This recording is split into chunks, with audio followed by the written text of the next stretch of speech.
दोस्तों सुजेरा होंडा नाम का एक लड़का था। 16 साल उसकी उम्र थी और तकरीबन 1922 की ये बात है। जापान के अंदर जब इनके घर में खाने के लाले पड़े हुए थे, इनके घर में खाने के लिए कुछ भी नहीं था। ये 5 बहन भाई थे। ये सुजेरा होंडा नाम का लड़का जो था, बच्चा था, सबसे छोटा बच्चा था अपने 5 बहन भाइयों में से। लेकिन इसके ख्वाब बहुत ज़्यादा बड़े थे। इसके ख्वाब बहुत बड़े, इतने बड़े थे कि ये कुछ कर गुजरना चाह रहा था। तो दोस्तों इसने क्या किया कि इसका वालिद जो वो मेहनत मजदूरी करता था, एक छोटी सी नौकरी करता था। तो दोस्तों ये बच्चे ने क्या किया कि ये जाके एक वर्कशॉप में चला गया। वर्कशॉप के मालिक को जाके इसने कहा कि मैं गाड़ियों का काम सीखना चाहता हूँ।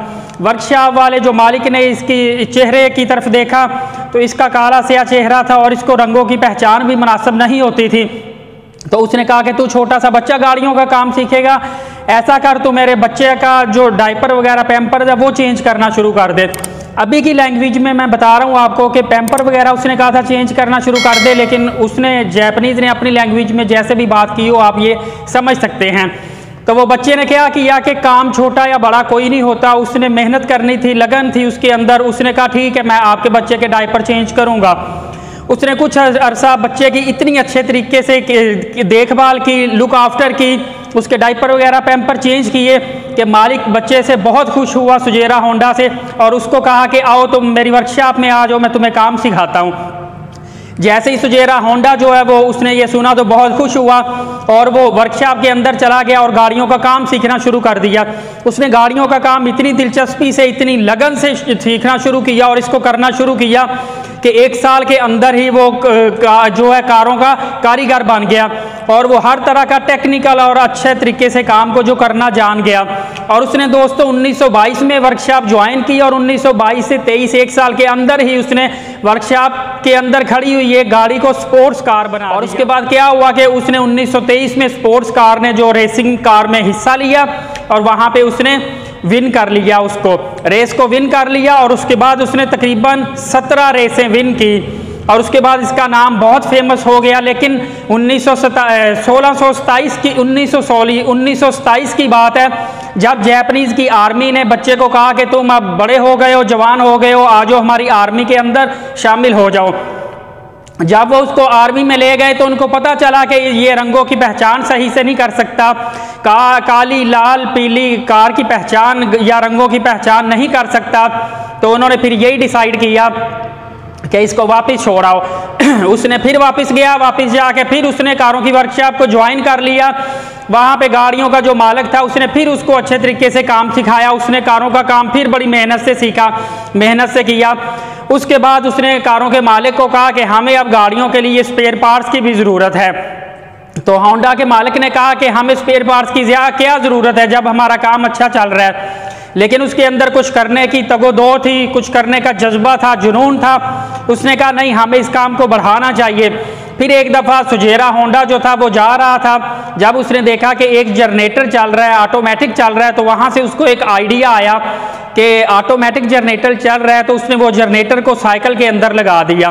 तो दोस्तों जब उसने जनरेटर को साइकिल के अंदर लगा दिया और लोगों को बताया कि ये तो ऑटोमेटिक अब चल सकती है, तो लोगों ने बहुत ज़्यादा इसको पसंद किया।